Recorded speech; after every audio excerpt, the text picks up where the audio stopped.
let's just say justice was served. I was sexually harassed by a pastor. Yeah, you may know him. A prominent pastor in the Richmond area, while going to list his home, under false pretenses. I was told that he needed a listing agent. I was told that he wanted to release his listing agent.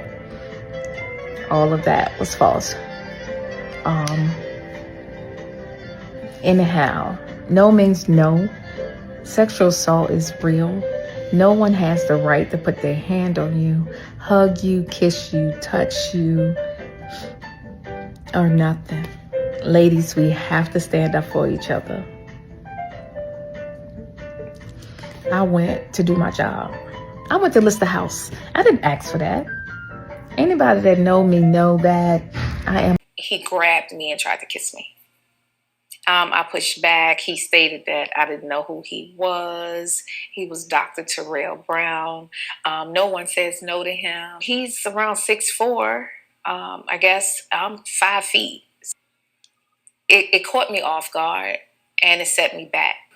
What's up, everybody? Welcome to Gospel and Grit. This is the space where faith meets facts, where the anointing gets examined, and where titles do not override truth. If you're new here, thank you for being here. If you're family, you already know how we do. We speak with respect, we speak with clarity, and we stand on accountability. Before we get into this, I need to say something. This platform does not discriminate based on race, gender, religion, political affiliation, orientation, or background. We don't attack, we don't harass, but we do address the facts. Now, let's talk about Richmond, Virginia. And shout out to everyone watching from Virginia and West Virginia. Much love to you all. This story involves a well-known church leader, Bishop Pastor Dr. Tyrell Brown, senior pastor of Morning Star Baptist Church in Richmond for more than 20 years. That's a long tenure. That's a lot of influence. That's a lot of trust. Over the years, Morning Star has hosted celebrities, politicians, gospel artists. It's a recognized name in the community. Bishop Brown is married, 3 daughters, public displays of love for his wife, respected image. But here's where the grit comes in. On October 8, 2025, Richmond realtor Shadonna Bethel says she was contacted by Bishop Brown to list his home. Standard business appointment, professional setting. But according to Bethel, that professionalism didn't last long. She alleges that during the meeting, Bishop Brown began making sexually suggestive comments.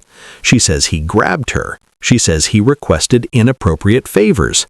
She says he attempted to kiss her. And when she reminded him, "I'm here to list your house, this is business," she says the behavior continued. She further alleges that as she was leaving, he attempted to kiss her again, making physical contact without her consent. She reported it. Charges were filed, and on February 10, 2026, a Chesterfield County judge found Bishop Brown guilty of unlawful and unwanted physical contact. Let's pause here.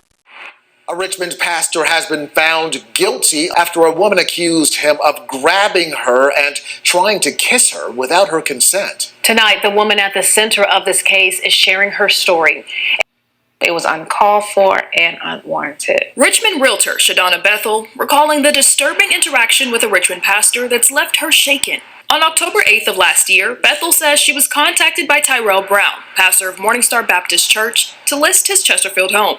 Bethel says what should have been a typical business appointment quickly became uncomfortable. He was very aggressively making statements of sexual statements of the things I could do for him. At one point, I stopped him and I told him, "Mr. Brown, I'm here to help you list your house." And that wasn't enough. As she was leaving the home, Bethel says the situation escalated. He grabbed me and tried to kiss me. I pushed back. He stated that I didn't know who he was. He was Dr. Terrell Brown. No one says no to him. He's around 6'4". I guess I'm 5 feet.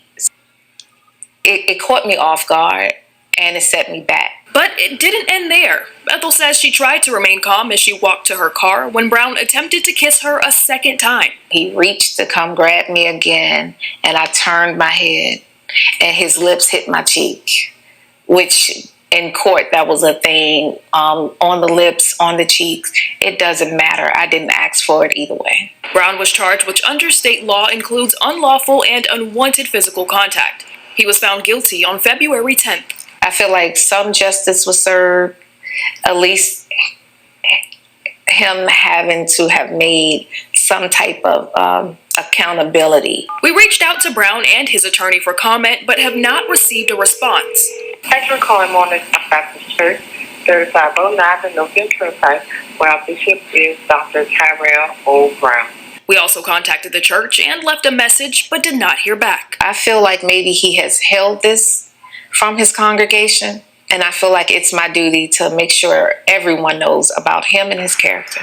So you gotta see it, amen, before you receive it. Amen. Now that you've heard the official reporting, let's continue. When situations like this surface, especially involving church leadership, emotions run high. Congregations feel protective. Supporters question motives. But here's what cannot be ignored. A judge heard the evidence and rendered a guilty verdict. Not social media, not rumor, a court of law. Shadonna Bethel later spoke publicly about the incident, encouraging other women to speak up if they experience unwanted advances. And that part matters, because silence doesn't protect victims, it protects behavior. County, thank you for delivering a guilty verdict. Yes, this pastor received 9 months. They suspended 9 months, and now he's on 1 year probation. And you don't have to look far to see what pastor it is.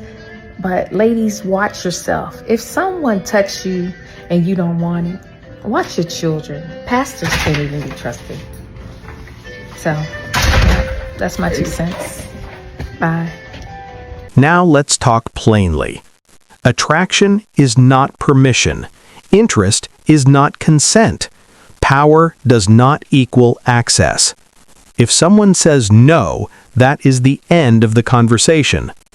Especially when you are a married man, a spiritual leader, a public figure, a representative of faith. There is a higher standard. And here's the uncomfortable question that naturally arises. Was this an isolated incident, or was this the first time someone refused to stay silent? That's not an accusation. That's a reality-based question that comes up whenever leaders are held accountable. Because historically, and we've seen this across denominations, sometimes institutions protect titles instead of people. That's not an attack on the church. That's history. Now here's where it becomes especially layered. Earlier this year, Bishop Brown hosted a Breaking the Silence conference at his church featuring a Christian mental health consultant. Breaking the silence. And now, here we are. Accountability has a way of finding daylight. If there is counseling happening, good, because conversations about boundaries, consent, power dynamics, self-control, and accountability are necessary, especially for leaders. Let me say this clearly. Marriage is a covenant. If temptation arises, handle that inside your covenant. But don't cross professional boundaries, don't use influence to intimidate, and don't assume that your title makes you untouchable, because it doesn't. To Shadonna Bethel, strength to you, and may this experience not shake your faith, because leadership failure is not the same as God's character. And to everyone watching, protect yourselves in professional settings. Set boundaries. Trust your instincts, and document everything. This is Gospel and Grit, where we believe in grace, but we also believe in accountability. Now I want to hear from you. What are your thoughts on this case? Keep it respectful in the comments. Share this video if you believe conversations like this matter. And until next time, protect your peace, guard your integrity, and never let a title silence truth. Peace.